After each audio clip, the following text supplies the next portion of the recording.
2장 11절 12절 제가 읽겠습니다. 사랑하는 자들아, 거류민과 나그네 같은 너희를 권하노니 영혼을 거스려 싸우는 육체의 정욕을 제어하라. 너희가 이방인 중에서 행실을 선하게 가져 너희를 악행한다고 비방하는 자들로 하여금 너희 선한 일을 보고 오시는 날에 하나님께 영광을 돌리게 하려 함이라. 아멘. 하나님 말씀 자체에 능력이 있을까요? 어떻게 생각하십니까? 하나님 말씀 자체에 능력이 있을까요? 예, 우리가 그렇게 고백을 하죠. 그렇다면 좀 더 나아가 보지요. 하나님 말씀 자체에 능력이 있어서 그 말씀을 듣거나 보게 될 때 우리 마음속에 항상 그렇게 말씀의 작용이 일어나는지요? 네, 그렇지 않다고 말씀하시는 분들이 몇 분 있네요.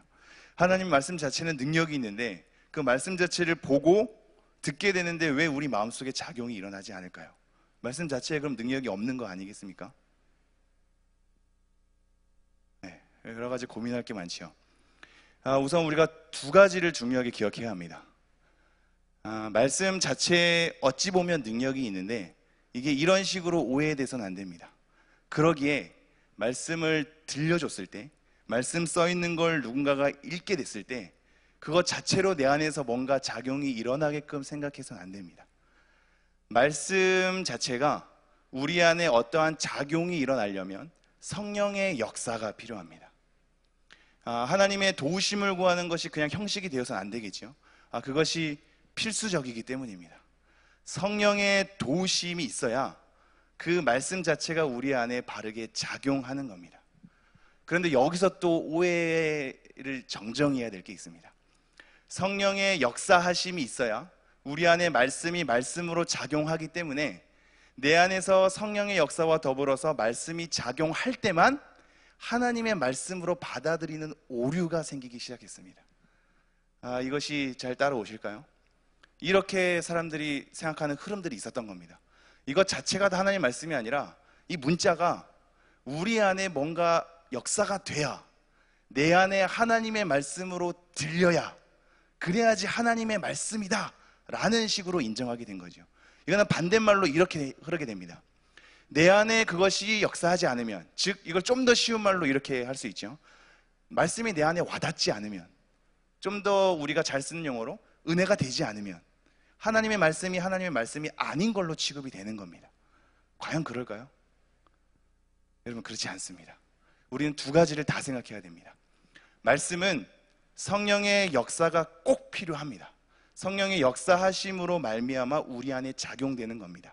그럼에도 불구하고 우리 안에 성령의 역사가 작용되지 않았음에도 불구하고 말씀은 그 말씀 자체로 진리로 놓여 있는 겁니다. 제가 이 말씀을 왜 드리냐면 이런 거죠. 저번 주의 말씀을 제가 한번 읽어드릴까요?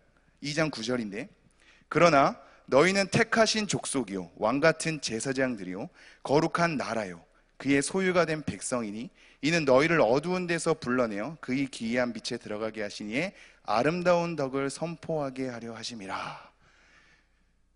개인을 얘기하는 게 아니라 너희가, 즉 교회로 엮인, 그리스도와 더불어서 한 몸으로 엮인 우리가 하나님의 거룩한 나라고 택한 족속이고 왕같은 제사장이고 소유된 백성이랍니다. 여러분, 이게 여러분에게 지금 와닿을까요? 나는, 그리고 우리는 택한 족속이래, 왕같은 제사장이래, 거룩한 나라래, 그의 소유된 백성이래. 이게 감격과 은혜로 작용하시는지요? 그렇지 않을 때가 있지 않나요? 아무리 성경에서 그 말씀이 쏟아내진다 한들 내 안에 작용이 안 되니까 말씀이 말씀으로 잘 안 들리거든요. 성령의 역사가 있어야지만 이 말씀이 말씀대로 우리 안에 작용이 되게 되는데, 우리가 여기서 망각하는 것은 우리 안에 받아들여짐, 내 안에 성령의 역사하심을 통하여서 그 말씀이 은혜로 와닿게 되는 것을 넘어서서 이 말씀은 말씀 그 자체로 하나님의 진리로 우리 앞에 놓여 있다라는 겁니다. 즉 어떤 날에는 이 말씀이 우리에게 엄청난 위로와 엄청난 하나님의 보호하심으로 다가오실 겁니다. 우리가 지쳤을 때 도대체 나란 존재란 무엇인가? 하나님 믿는 것이 너무나 내 모습을 보기에 부끄러운데 내가 이래서 무슨 믿는 사람이라고 할 수 있는가? 라고 할 때 너는 내가 택한 족속이다. 왕같은 제사장이다. 거룩한 나라다. 소유된 백성이다. 이 말씀 자체가 우리에게 너무나 감격적으로 와닿게 될 때가 있을 겁니다. 그때 이 말씀이 우리에게 혹 힘이 되겠지요. 근데 중요한 것은 우리에게 그렇게 힘이 되게 작용하지 않는다 할지라도 하나님의 선언은 우리를 늘 그렇게 삼아 주셨다는 겁니다. 내가 택한 족속이 아닌 듯 그것에 위로를 받지 않는다 할지라도 하나님은 계속적으로 우리를 택한 족속으로 이미 삼아 주셨다는 것이죠. 거룩한 나라로 이미 삼아 주셨고 택한 족속으로 왕같은 제사장으로 소유된 백성으로 늘 그렇게 삼아 주셨습니다. 우리가 감정이 요동쳐서 아니면 신앙의 높고 낮음이 왔다 갔다 해서 어떤 날엔 받아들이고 어떤 날엔 받아들여지지 않고 또 어떤 날엔 받아들이고 어떤 날엔 그것에 대해서 위로를 받지 못하는 우리의 연약함과 신앙의 기복, 왔다 갔다 하는 기복 속에 있기 때문에 그런 것이지 말씀 자체에 오류가 있는 건 아니겠죠. 그죠?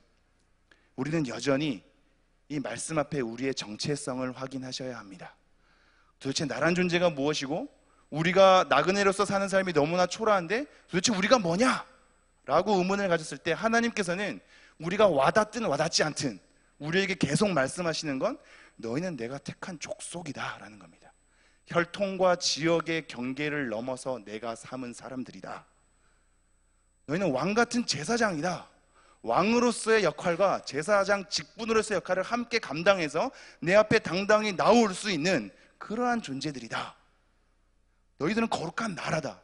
뭔가를 세우는 것이 아니라 너네 자체가 내 나라의 소유된 백성으로서 너네 자체가 거룩한 나라다.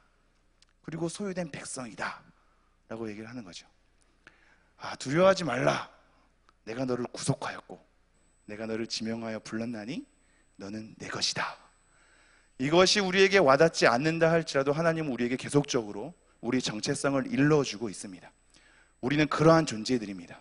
우리가 그 말씀에 위로받지 않는다 할지라도 우리는 그러한 존재로 하나님 앞에 서 있는 것이며 이 말씀이 우리 안에 성령의 역사와 더불어서 와닿게 작용하지 않는다 할지라도 그 말씀은 우리 앞에 놓여 있습니다.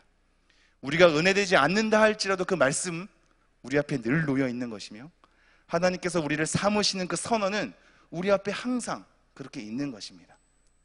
우리는 과거에는 하나님의 백성이 아니었을진데 이제는 하나님의 백성이며 과거에는 하나님의 긍휼을 받지 못하는 자였는데 이제는 긍휼을 받는 자입니다. 과거에는 어두운 데에서만 있었던 자인데 어두운 데에서 다시 불러내어 기이한 빛에 들어가게 하신 그 하나님의 덕을, 아름다운 덕을 선포할 수 있는 자격을 얻은 자들입니다. 여러분, 여러분에게 와닿든 와닿지 않든 은혜가 되든 되지 않든 이 말씀은 우리 앞에 놓여 있다는 것을 명심하십시오.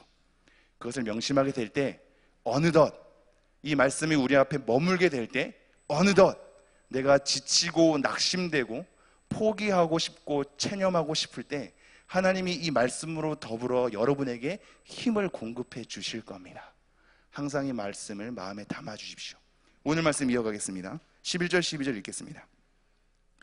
사랑하는 자들아, 거류민과 나그네 같은 너희를 권하노니 영혼을 거슬러 싸우는 육체의 정욕을 제어하라.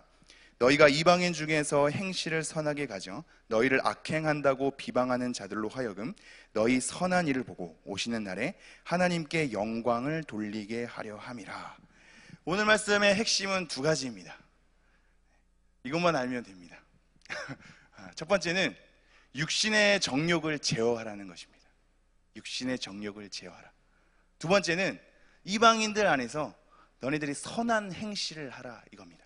이 두 가지의 핵심이 우리에게 던져지고 있습니다. 앞으로 이 핵심을 좀 더 깊게 파악하게 될 텐데요, 따라오다가 못 따라오시면 이 두 가지구나 이렇게 생각하시면 됩니다. 제가 11절 다시 한번 읽겠습니다. 사랑하는 자들아, 거류민과 나그네 같은 너희를 권하노니 영혼을 거슬러 싸우는 육체의 정욕을 제어하라. 첫 번째 선언을 이렇게 합니다. 사랑하는 자들아 라고 합니다. 이것을 굳이 막 끄집어내진 않겠지만 우리가 생각할 바가 있겠죠. 뭐냐면 여러분이 항상 하나님 말씀 앞에 섰을 때 받게 되는 권면과 위로가 우리의 어깨를 무겁게 만들 때가 있을 겁니다. 이거 안 했는데 또 하라는 말씀 앞에 짜증이 날 수도 있겠지요. 계속적인 호통에 우리 스스로가 지쳐서 때로는 좀 당근도 주고, 때로는 약도 주고, 때로는 괜찮게 편안하게 긍정적으로 흐르는 것으로 우리 마음을 편안하게 좀 흘러가고 싶기도 한데, 계속적인 채찍질만 받게 될 때 우리 마음이 좀 어려워지기도 하죠. 하나님 말씀이 너무나 많은 것을 요구하고 있기에 우리 마음을 무겁게 짓누를 때가 있을 겁니다. 그때 여러분 이렇게 생각하십시오. 사실 말씀 안에는 모든 요구와 권면은 사랑을 밑바탕에 깔고 있습니다. 하나님께서 우리에게 요구하실 때에는 너희들을 사랑하기 때문에 이것을 요구한다라는 게 항상 깔려 있는 겁니다. 사랑의 감정 없이, 사랑의 관계 없이 굉장히 책임만을 요구하고 굉장히 의무감만 지어주려고 하는 그 무거움 속에 우리를 내버려 두지는 않습니다. 우리가 신앙생활을 고단하게 하는 것을 하나님께서 기뻐하실까요? 그렇지 않으시겠죠. 하나님께서도 우리가 즐거이 하나님과 관계하며 하나님과 소통하는 것을 우리가 즐거워하고 기뻐하는 것을 원하실 겁니다. 사랑이 깔려 있는 겁니다. 사랑하기 때문에 이러한 권면과 요구를 하나님께서 하시는 겁니다. 지금 베드로 사도도 똑같이 하고 있습니다. 베드로 사도가 우리의 정체성에 대해서 다시 한번 살펴보니 우리가 왕같은 제사장이고 택한 족속이고 거룩한 나라고 하나님의 소유된 백성이고 어두운 데서 불러내어 기이한 빛에 들어가게 하신 하나님의 아름다운 덕을 선포하게 하는 자이고, 예전에는 긍휼을 입지 못한 자였으나 이제는 긍휼을 입은 자고, 예전에는 하나님의 백성이 아니었으나 이제는 하나님의 백성이니 사랑하는 자들아 라고 호소를 하는 거죠. 사랑이 깔려 있습니다. 이후에 수많은 책임과 요구가 지어지는데, 많은 권면으로 우리를 초대하는데, 그 권면은 무겁게 지어지고 삭막하게 던져지고 괴롭게 우리의 마음을 굉장히 힘들게 하는 것으로 지어지는 것이 아니라 사랑이 전제되어 있음을 기억하셔야 합니다. 사랑하기 때문에 요구를 하고 있는 겁니다. 하나님께서 우리에게 무거운 짐을 지게 하신다라고 생각하실 때 하나님의 사랑이 깔려 있음을 기억해 주십시오. 그리고 이것을 통해서 우리가 배워야겠죠. 지금 베드로 사도는 사랑하기 때문에 요구하지 않습니까? 그렇다면 이 말씀을 가지고 설교하는 저는 동일하게 사랑을 해야 전달할 수 있지 않겠습니까? 그죠? 사랑을 하지 않으면 권면하면 안 되지 않습니까? 그것 때문에 고민을 했는데, 그러면 제가 앞으로도 계속 설교를 못할 것 같더군요. 그래서 다시 생각을 고쳤습니다. 하나님, 사랑하는 마음이 많이 없지만 사랑할 수 있게 계속 노력할 테니 도와주십시오. 여러분도 그렇게 해야 되지 않겠습니까? 말씀을 담임 목사님을 통해서나 전도사님들을 통해서 하나님의 말씀을 받을 때 사랑의 관계 속에서 그것이 요구되고 있음을 기억해 주십시오. 제가 다시 한번 11절 읽겠습니다. 사랑하는 자들아, 거류민과 나그네 같은 너희를 권하노니 영혼을 거슬러 싸우는 육체의 정욕을 제어하라. 지금 또 다른 하나의 단어를 기록하고 있는데, 계속 그동안 나그네임은 우리가 살펴보고 있었죠. 거류민이라고 얘기합니다. 집을 떠나서 유리하는 자거든요. 나그네랑 크게 다르지 않는 단어입니다. 거류민이고 나그네 된 자에 대해서 우리에게 얘기를 하고 있습니다. 다시 한번 볼게요. 거류민과 나그네 같은 너희를 권하노니 영혼을 거슬러 싸우는 육체의 정욕을 제어하라. 집을 떠나서 유리하는 자, 나그네 같은 너희들에게 권한다. 너희들의 영혼을 거스려서 싸우는 육체의 정욕을 제어하라 얘기하고 있습니다. 제가 말 그대로 권면하겠습니다. 여러분의 영혼을 거슬러서 싸우는 육체의 정욕을 제어하십시오. 다시 한번 말씀드리겠습니다. 영혼을 거슬러 싸우는 육체의 정욕을 제어하십시오. 네. 우리에게 이것이 지금 필요하다고 사랑의 권면을 하고 있습니다. 우리가 그 앞의 내용을 한번 살펴볼까요? 이런 말씀이 있었는데 1장 22절입니다. 성경 자막은 준비 안 되어 있는데 성경 가지고 계신 분은 한 장만 넘기면 됩니다. 1장 22절 제가 읽겠습니다. 너희가 진리를 순종함으로 너희 영혼을 깨끗하게 하여 거짓이 없이 형제를 사랑하기에 이르렀으니 마음으로 뜨겁게 서로 사랑하라. 진리를 순종함 안에서 너의 영혼을 깨끗하게 하는 것에 대해서 얘기를 하고 있습니다. 우리 영혼을 진리 안에서 깨끗하게 하는 작업이 우리에게 늘 필요한 거지요. 이러한 영혼을 깨끗하게 하는 작업 가운데 영혼을 거슬러서 싸우는 것들이 있답니다. 그것이 육체의 정욕으로 지금 던져지고 있습니다. 도대체 육체의 정욕이 무엇일까요? 육체의 정욕이 무엇이길래 우리가 깨끗하게, 진리 안에서 깨끗하게 해야 되는 영혼의 작업을 거슬러서 그 싸우는 관계로 대치되어 있고 이것을 제어하는 것으로 우리 앞에 놓여 있을까요? 육체의 정욕은 과연 무엇일까요? 이것을 좀 여러 말씀을 통해서 좀 살펴보도록 하겠습니다. 베드로전서 4장 2절로 넘어가 볼까요? 자막도 준비되어 있고 성경으로 찾아와서 보는 것도 좋습니다. 베드로전서 4장 2절 3절입니다. 제가 읽겠습니다. 그 후로는 다시 사람의 정욕을 따르지 않고 하나님의 뜻을 따라 육체의 남은 때를 살게 하려 함이라. 너희가 음란과 정욕과 술 취함과 방탕과 향락과 무법한 우상 숭배를 하여 이방인의 뜻을 따라 행한 것은 지나간 때로 족하도다.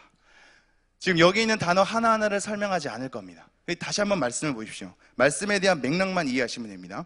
그 후로는 다시 사람의 정욕을 따르지 않고 하나님의 뜻을 따라 육체의 남은 때를 살게 하려 함이라. 너희가 음란과 정욕과 술 취함과 방탕과 향락과 무법한 우상 숭배를 하여 이방인의 뜻을 따라 행한 것은 지나간 때로 족하도다. 지금 사람의 정욕을 얘기하고 있거든요. 육체의 정욕을 제어하라 라고 할 때 육체가 사람의 정욕으로 지금 우리에게 소개되고 있습니다. 사람의 정욕이 도대체 무엇인가 라고 할 때 이 맥락에서 쉽게 얻을 수 있는 것은 하나님의 뜻을 거스리는 것이라고 얘기하며, 하나님의 뜻을 거스리는 것이 사람의 정욕입니다. 하나님의 뜻과 맞지 않는 모든 정욕이, 욕망이 지금 부정적으로 그려지고 있습니다. 성경에서 이 단어는 사실상 모두가 부정적으로 그려지고 있지는 않은데요, 이 욕망 자체는 가치 중립적이긴 하죠. 좋은 것으로 작용될 수도 있고 나쁜 것으로 작용될 수 있습니다만 성경 대부분, 거의 대부분은 부정적으로 얘기를 하고 있습니다. 하나님의 뜻을 거스리는 욕망은 선하게 작용이 안 된다고 얘기를 하는 겁니다. 남들이 보기에는 괜찮을 수 있습니다. 하나님의 기준 없이 보기에는 그 사람이 굉장히 멋진 야망을 가진 것으로, 굉장히 큰 비전을 가진 것으로 그려질 수 있습니다.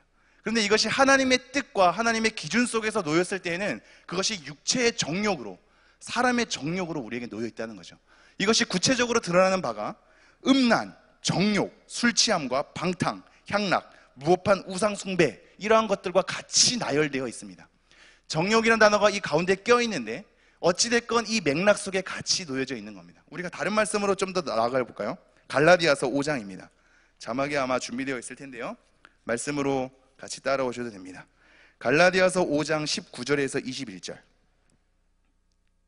한번 다 같이 읽어볼까요? 갈라디아서 5장 19절에서 21절 시작. 육체의 일은 분명하니 곧 음행과 더러운 것과 호색과 우상 숭배와 주술과 원수 맺는 것과 분쟁과 시기와 분냄과 당 짓는 것과 분열함과 이단과 투기와 술 취함과 방탕함과 또 그와 같은 것들이라. 전에 너희에게 경계한 것 같이 경계하노니 이런 일을 하는 자들은 하나님의 나라를 유업으로 받지 못할 것이요. 자, 우리가 육체의 정욕에 대해서 살펴보고 있는데 육체의 정욕이 과연 뭔가? 하나님의 뜻을 거스리는 것이라고 지금 전에 살펴봤다면 구체적으로 육체의 일에 대해서 세세하게 나열을 하고 있습니다. 제가 다시 한번 읽지요. 육체의 일은 분명하니 곧 음행과 더러운 것과 호색과 우상 숭배와 주술과 원수 맺는 것과 분쟁과 시기와 분냄과 당 짓는 것과 분열함과 이단과 투기와 술 취함과 방탕함과 또 그와 같은 것들이라. 전에 너희에게 경계한 것 같이 경계하노니 이런 일을 하는 자들은 하나님의 나라를 유업으로 받지 못할 것이요. 이번에도 단어 여러 가지 다 설명을 하지 않겠습니다. 여러분에게 해당되는 것들을 잘 살펴보십시오. 우리 안에 이런 육체의 일이 있지 않은가? 육체의 정욕을 제어할 것들이 우리에게 지금 남아있지 않은가? 내 일상 가운데 이러한 것들이 펼쳐지고 있지 않은가를 염두에 두셔야 됩니다. 오늘 본 본문은 이후에 11절, 12절을 넘어서서 13절, 14절 쭉 갈 때 이것이 우리의 살아가는 사회 속에서 담당해야 할 일을 거론을 하고 있거든요. 한마디로 일상입니다. 그 전에는 함께 모였던 자들에게 정체성을 부여하고 내가 거룩하니 너희도 거룩하라. 하나님을 아버지라 부른 즉 두려움으로 지내라. 이렇게 얘기를 했다면 너네들이 일상으로 들어가서 너네들의 삶이 펼쳐진 그곳에서 어떠한 일을 해야 되는지를 내가 이제 사랑하는 마음으로 권면하겠다라는 겁니다. 그러면서 첫 번째로 거론한 것이 육체의 정욕인 겁니다. 여러분에게 육체의 정욕이 없으신지요? 우리의 삶이 교회 밖을 떠나면 확인이 불가능한 삶이기 때문에 우리가 어떠한 욕망으로 점철되어 있는지 서로 잘 모르겠지요. 그래서 쉽게 가려지기도 합니다. 우리 교회 안에서 드러난 삶으로 인정받는 곳으로 우리의 삶이 지속될 수 있겠지요. 그러나 성경은 단호히 얘기하죠. 교회 안에서만이 아니라 너네들이 사회 바깥으로 일상을 살아나게 될 때 분명히 육체의 정욕이 있을 것이다. 그거 제어해라. 너네들의 영혼을 거스려서 싸우게 되는 육체의 정욕을 제어해라. 모든 투기, 시기, 분냄, 당짓는 것, 이단, 술 취함, 이 모든 것이 육체의 정욕으로 우리 앞에 놓여 있는 겁니다. 여러분에게 해당되는 거 없으신지요? 우리가 이것을 마주하지 않는 이상 그냥 덮어버리는 곳으로는 우리의 정욕이 제어되지 않습니다. 마주하셔야 합니다. 상처도 마주해야 그것이 해결되고 우리 안에 죄악된 모습도 마주해야 그리고 노출돼야 그것에 대해서 제어할 힘이 생기는 겁니다. 오늘 말씀을 들으면서 그걸 한번 생각해 보십시오. 다시 한번 제가 육체의 일 말씀 한번 쭉 읽어보겠습니다. 육체의 일은 분명하니 곧 음행과 더러운 것과 호색과 우상 숭배와 주술과 원수 맺는 것과 분쟁과 시기와 분냄과 당 짓는 것과 분열함과 이단과 투기와 술 취함과 방탕함과 또 그와 같은 것들이라. 자, 이걸 26절에서 이렇게 얘기합니다. 26절도 아마 자막이 준비됐을 텐데 제가 한번 읽어보죠. 헛된 영광을 구하여 서로 노엽게 하거나 서로 투기하지 말지니라. 굉장히 의미심장하게 던져주고 있습니다. 우리 안에 있는 육체의 일은 어떻게 보면 화려한 삶으로 사람들에게, 세상 사람들에게 인정받는 삶으로 그려질 수 있어서 뭔가 영광스러워 보일 때가 있습니다. 뭐라고 얘기하냐면 헛된 영광이라고 얘기하고 있거든요. 헛된 영광을 위해서 너네들이 그렇게 분열하고 다투고 시기하지 말라 이렇게 얘기하고 있습니다. 내 안에 갖추고 싶은 것, 빼앗기 싫은 것, 잃어버리기 싫은 것을 내 안에 갖출수록 이것이 사실은 육체의 정욕으로 가게 되는데 굉장히 쉽다는 것을 염두에 두셔야 합니다. 우리 안에 다툼과 시기가 일어나는 것은 내 안에 있는 갖춰야 될 것들을 침범하기 때문인 거거든요. 이것에 대해서 우리는 유의해야 되겠죠. 또 다른 말씀 볼까요? 5장 16절, 17절 이렇게 얘기합니다. 5장 16절, 17절 갈라디아서입니다. 제가 읽겠습니다. 내가 이르노니 너희는 성령을 따라 행하라. 그리하면 육체의 욕심을 이루지 아니하리라. 육체의 소욕은 성령을 거스르고 성령은 육체를 거스르나니 이 둘이 서로 대적하므로 너희가 원하는 것을 하지 못하게 하려 함이니라. 이런 육체의 소욕을 따르지 않으려면 성령을 따라 행해야 됩니다. 우리의 육체의 일, 육체의 정욕이 뭐냐? 하나님의 뜻을 거스르는 거, 지금 성령을 거스르는 것으로 우리에게 소개를 하고 있습니다. 우리 요한 1서 말씀 볼까요? 요한 1서 2장입니다. 말씀 조금 더 찾아볼 텐데요. 요한 1서 2장 16절, 17절 제가 한번 읽겠습니다. 요한 1서 2장 16절 17절 제가 읽겠습니다. 이는 세상에 있는 모든 것이 육신의 정욕과 안목의 정욕과 이생의 자랑이니 다 아버지께로부터 온 것이 아니요 세상으로부터 온 것이라. 이 세상도 그 정욕도 지나가되 오직 하나님의 뜻을 행하는 자는 영원히 거하느니라. 육신의 정욕이 지금 이 똑같은 단어입니다. 베드로전서 2장 11절에 육체의 정욕이랑 똑같은 단어입니다. 여기선 육신이라고 번역을 했고 여기선 육체라고 번역을 한 건데, 육신의 정욕, 안목의 정욕, 이생의 자랑, 이것이 사실 각자 분리된 개념이 아니라 연결된 개념입니다. 똑같은 개념들을 강조점에 따라 조금 분리해 둔 거죠. 그렇다면 이것은 육신의 정욕으로 다 같이 아우를 수 있는 내용입니다. 우리의 눈으로 욕망이 나오는 것, 이생, 지금 이 인간의 삶으로 우리에게 자랑하려고 하는 것, 이 모든 것이 육신의 정욕으로 우리에게 던져지고 있습니다. 그러면서 이걸 이렇게 얘기하죠. 굉장히 의미가 있는데요. 17절, 이 세상도 그 정욕도 지나가되 오직 하나님의 뜻을 행하는 자는 영원히 거하느니라. 이 세상도 정욕도 지나간답니다. 여러분 하나 생각나지 않습니까? 베드로전서에서 풀은 마르고 꽃은 시드나 우리 안에 살아있고 항상 있는 하나님의 말씀, 하나님의 말씀은 세세토록 있느니라. 그죠? 지금 누구에게 이 말씀이 던져지고 있냐면 거류민과 나그네에게 던져지고 있잖아요. 거류민과 나그네는 시드는 이 세상의 허무함들을 아는 사람들이거든요. 그래서 포기하고 내려놓을 줄 아는 사람들입니다. 이 세상의 것들, 이 정욕 것들은 다 지나간답니다. 그것에 현혹되지 말라. 너네들은 거류민과 나그네다. 항상 있는 것을 쫓아야 할진데 그것은 하나님의 말씀이다. 하나님이 영원히 있지. 하나님의 뜻을 쫓아가는데 영원한 삶이 있지. 이 땅 가운데 그 세상에 그리고 정욕에 너네들의 영원함이 있지 않다. 지나가는 것일 뿐이다. 풀은 마르고 꽃은 시든다 라는 것으로 우리가 소개하고 있습니다. 굉장히 베드로전서와 연결이 잘 되죠.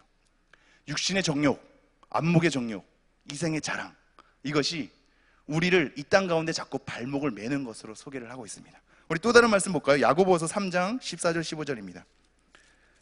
아마 자막이 앞에 나와 있을 텐데요. 야고보서 3장 14절 15절 다 같이 읽겠습니다. 시작. 그러나 너희 마음속에 독한 시기와 다툼이 있으면 자랑하지 말라. 진리를 거슬러 거짓말하지 말라.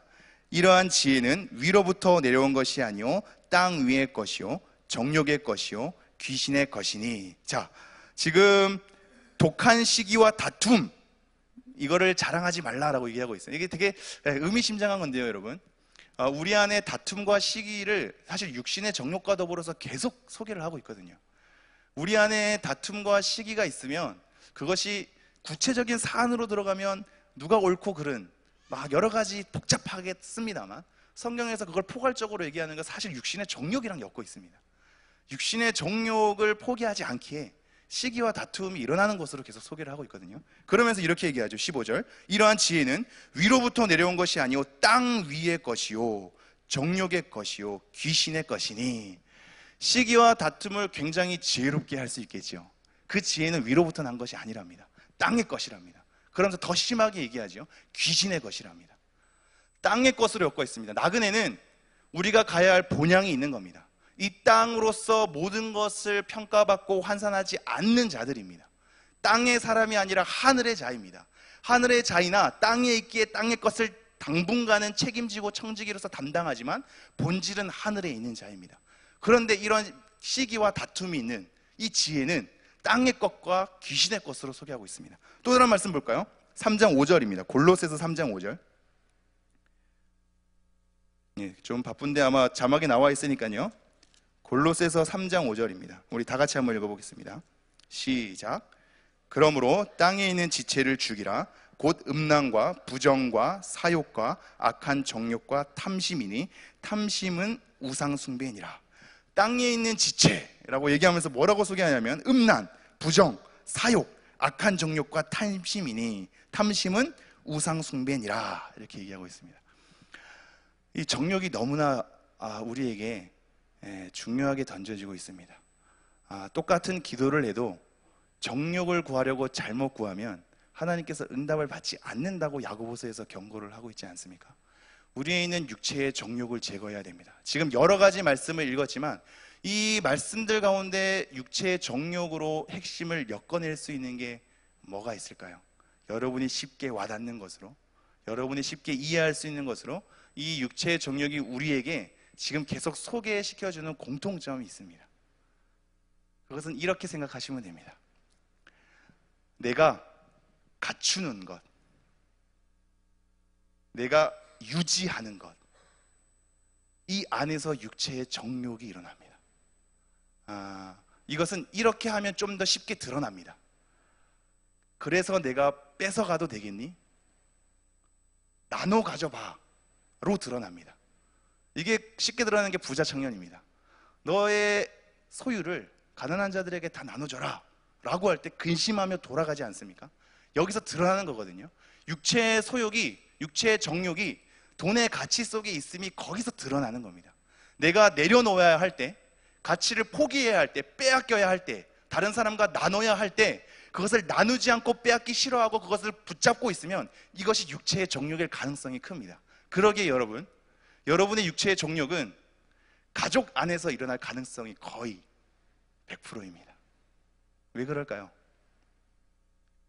내 아내, 내 남편, 내 자녀들, 내가 지켜야 할 것, 빼앗기면 안 될 것, 나눌 수 없는 것으로 우리에게 욕심이 작용되거든요.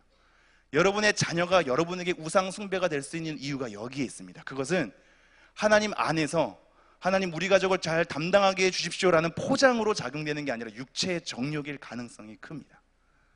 정말 그렇습니다. 여러분, 여러분이 빼앗기기 싫어하면 싫어할수록, 내려놓기 싫으면 싫을수록, 나누기 싫으면 싫을수록 그것은 나에게 이 땅에서 사람들의 인정을 받고자 하는 욕구 속에 육체의 정욕으로 작용될 수 있음을 명심하셔야 합니다.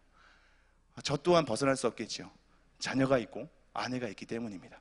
지금 나그네와 거류민에게 던져지고 있는 걸 명심해 주십시오. 나그네와 거류민은 떠나는 자이며 집을 나와서 유리하는 자이며 본향을 향해 나아가기 때문에 이 땅의 가치를 포기하는 자이며 하나님이 내려놓으라고 할 때 내려놓을 수 있는 자이며 모든 것을 놓고 떠나는 자입니다.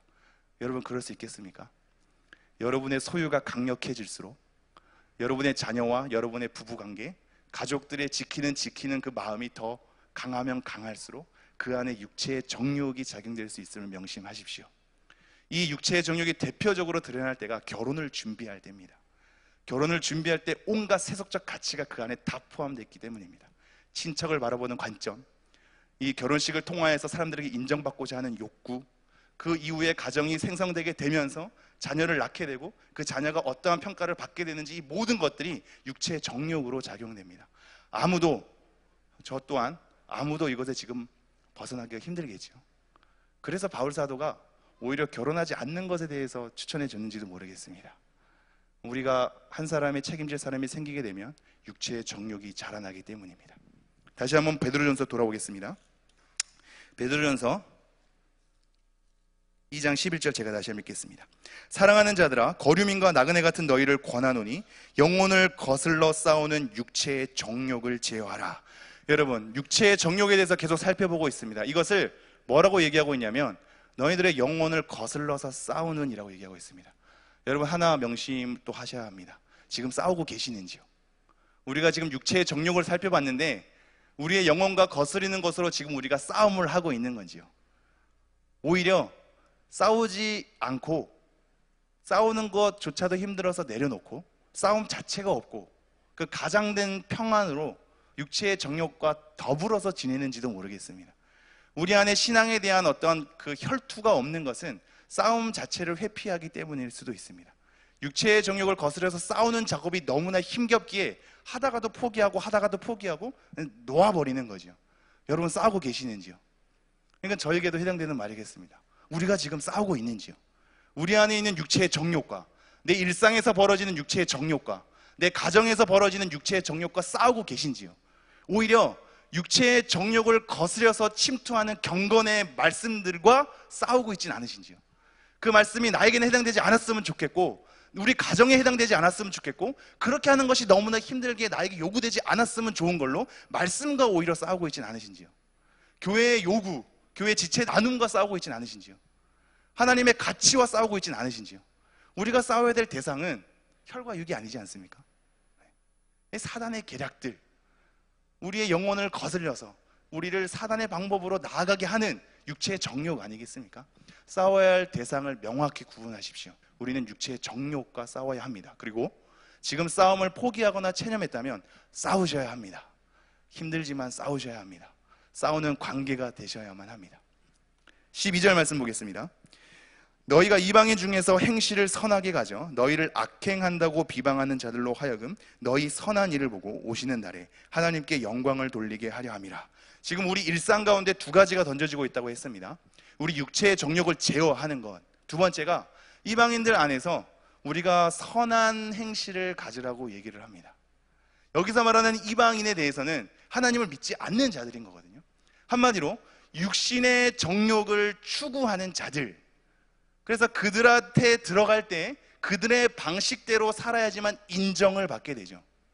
그러나 그 인정을 받게 되는 삶으로, 육신의 정욕을 가지는 삶으로 이방인들과 같이 지내지 말고 그 안에서 그 행실을 선하게, 하나님의 선한 행실로 지내라라고 얘기를 하고 있습니다. 이것이 더 의미가 있는 건요, 이 행실이라는 단어가 앞에 보면요, 1장 17절 18절 한번 제가 읽겠습니다. 1장 17절 18절. 외모로 보시지 않고 각 사람의 행위대로 심판하시는 일을 너희가 아버지라 부른즉 너희가 나그네로 있을 때를 두려움으로 지내라 라는 단어, 그리고 너희가 알거니와 너희 조상이 물려준 헛된 행실에서 대속함을 받는 것은 금이나 은이나 금같이 없어질 것으로 된 것이 아니오. 이 지내라라는 단어랑 행실이라는 단어랑 같은 단어라고 얘기를 했습니다. 그게 똑같은 단어가 여기에 있는 건데요, 다시 한번 읽죠. 너희가 이방인 중에서, 그 이방인 안에서 행실을 선하게 가지랍니다. 이 행실은 한마디로 삶입니다. 삶의 방식입니다. 두려움으로 지내라, 지내는 방식입니다. 지내는 삶 자체입니다. 우리의 일상입니다. 우리의 일상이 이방인들 속에서 같이 더불어 지낼 때 그들의 인정과 그들의 가치를 쫓지 말고 너네들의 그 행실, 그 지냄을 선하게, 하나님께서 보시기에 아름다운 것으로 그렇게 선하게 행해라 라고 얘기를 하고 있습니다. 그러면서 이렇게 얘기하죠. 너희를 악행한다고 비방하는 자들로 하여금 너희 선한 일을 보고 오시는 날에 하나님께 영광을 돌리게 하려 함이라. 그들은 하나님의 방식대로 사는 것에 대해서 우리를 비방할지 모르겠습니다. 우리를 비방하는 거죠. 어리석게 보는 거고, 우리를 무가치하게 생각하고 왜 그렇게 고생하는지 이해할 수 없는 거죠. 그런 삶으로 우리를 조롱하고 조소할지 모르겠습니다. 그들의 비방을 우리는 받고 있습니다. 받으면서 우리도 혼동이 돼서 그들과 같은 가치로 쫓아갈지도 모르겠습니다. 그것이 편하거든요.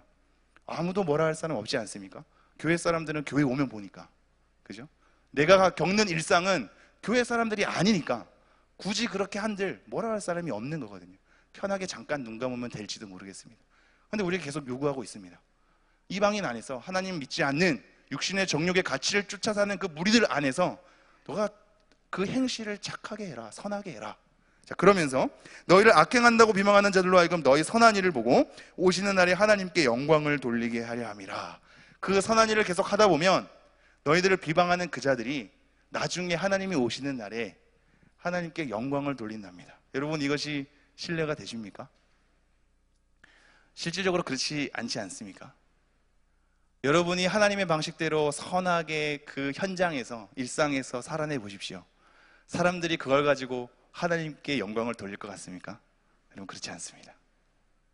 오히려 더 조소할지 모르겠습니다. 더 바보 같다고 욕할지 모르겠습니다. 더 조롱할지 모르겠습니다. 우리가 그 앞에서 기가 죽게 되거든요. 의미가 없어지게 되죠. 하나님께 영광을 돌리는 모습을 보면 당연히 하겠죠. 우리의 선한 행위가 내가 참고 인내하고 그들의 가치대로 쫓지 않고 하나님의 방식대로 하면 사람들이 하나님께 영광 돌리면 그렇게 하겠죠. 그런데 현실은 그렇지 않거든요. 하나님께 영광 돌리지 않습니다. 오히려 더 욕할지도 모르겠습니다. 그런데도 우리가 선한 일을 계속 하게 될 때 사람들이 행여나 우리를 칭찬할지 모르겠습니다. 그런데 여기서 말하는 칭찬이 어떻게 작용되는지 아십니까? 하나님께로 가나요? 그렇지 않습니다, 여러분. 그 사람을 칭찬합니다. 마더 테레사가 아무리 선한 일을 했다고 마더 테레사가 섬기는 하나님이 칭송받는 경우를 많이 보신 적 있습니까? 그렇지 않아요. 마더 테레사가 칭송받죠. 그렇지 않나요? 우리가 선한 일을 하면 사람들은 조롱과 조소하겠지만 많이 양보해서 정말 착하게 해서 사람들이 인정한다 할지라도 인정받는 건 내가 될 때가 많습니다. 하나님께 영광을 돌리는 건 보이지 않는 것만 같습니다. 그런데 말씀을 잘 보십시오. 이렇게 나와 있습니다. 12절, 너희가 이방인 중에서 행실을 선하게 가져 너희를 악행한다고 비방하는 자들로 하여금 너희 선한 일을 보고 뭐라고 돼 있죠? 오시는 날에 하나님께 영광을 돌리게 하려 함이라.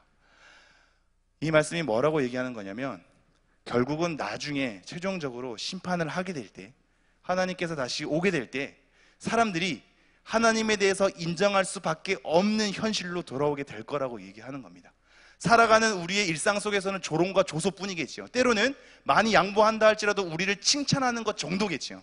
하나님께 영광 돌리는 것이 보이지 않는 것만 같습니다. 그러나 여러분, 끝까지 그 일을 하고 할 때 하나님이 오시는 날에는 명확하게 나타난답니다. 사람들이 자기가 실수했음을, 자기가 잘못 판단했음을, 우리가 생활한 것이 맞음을, 그렇게 살았어야만 함을 사람들로 하여금 인정되는 겁니다. 하나님께 영광을 돌린다는 것이 많은 의미가 있습니다. 이 자들이 지금 하나님 안 믿는 자들인데 나중에 심판의 날에 하나님을 찬양합니다 이런 식으로 호소되는 게 아닙니다. 하나님에 대한 존재의 인정, 그렇게 살아가는 것이 맞는 것에 대한 인정을 얘기하는 겁니다. 내가 잘못 살았구나. 저렇게 살았어야 되는데 저게 맞은 거였구나. 내가 조롱하고 조소한 그 삶이, 하나님의 방식으로 사는 그 삶이 사실 맞는 거였구나를 최종적으로 확인하게 된답니다. 여러분, 힘내십시오. 선한 일을 행하다가 낙심하지 말라고 얘기합니다. 우리의 선한 일이 사람들에게 인정받지 못할 겁니다. 어떨 때는 인정받을 수 있겠지요. 어떨 때는 살아가다가 하나님께 영광을 돌리는 사람들이 간혹 생길 수도 있겠습니다. 대부분은 조롱과 조소일 뿐이며 많이 양보해도 우리를 칭찬하는 것 정도일 겁니다. 그래도 선한 일을 하십시오. 이방인 중에서 육체의 정욕을 따르지 말고, 그들의 가치를 쫓지 말고, 그들의 삶의 방식으로 나아가지 말고, 우리 스스로를 제어하고 이방인들 앞에서 선한 것을 추구하십시오. 우리가 죽어서라도 그것을 인정받지 못할 수 있겠지만 최종적으로 하나님의 심판 속에서 그것이 드러나고 인정될 것이기에 그거 바라보시면서 여러분의 삶을 살아내셔야 합니다. 말씀 몇 개만 보고 마치겠습니다. 데살로니가 후서 3장 13절입니다. 데살로니가 후서 3장 13절. 아마 자막이 나왔을 겁니다. 네, 다 같이 읽겠습니다. 시작. 형제들아, 너희는 선을 행하다가 낙심하지 말라. 계속 볼까요? 갈라디아서 6장 9절. 함께 읽겠습니다. 시작. 우리가 선을 행하되 낙심하지 말지니 포기하지 아니하면 때가 이름에 거두리라. 고린도전서 15장 58절 볼까요? 고린도전서 15장 58절. 함께 읽겠습니다. 시작. 그러므로 내 사랑하는 형제들아, 견실하며 흔들리지 말고 항상 주의 일에 더욱 힘쓰는 자들이 되라. 이는 너희 수고가 주 안에서 헛되지 않은 줄 알미라. 여러분, 선을 행하되 낙심하지 마십시오. 때가 이르면 거둘 것입니다. 주 안에서 절대 헛되지 않습니다. 당장의 인정이 받지 못하겠지만, 우리가 살아있는 동안에 그것이 확인이 안 되겠지만 나중에 최종적으로 그것이 드러날 것이기에 참고 참으면서 여러분의 선을 행하십시오. 마지막으로 마태복음 5장 16절 읽고 정리하고 마치겠습니다. 마태복음 5장 16절입니다. 시작. 이같이 너희 빛이 사람 앞에 비치게 하여 그들로 너희 착한 행실을 보고 하늘에 계신 너희 아버지께 영광을 돌리게 하라. 여러분, 오늘 두 가지였습니다. 여러분의 육체의 정욕을 제어하고 이방인들 안에서 여러분의 행실을 선하게 하십시오. 지혜롭게. 사람들이 질문할 때 내가 하나님 때문에 이러하였노라 라는 답변을 항상 준비하십시오. 그리고 사람들의 인정이 없을지언정 낙심하지 말고 계속적으로 추구하십시오. 이 삶이 하나님의 기쁨이 될 것입니다. 기도하겠습니다.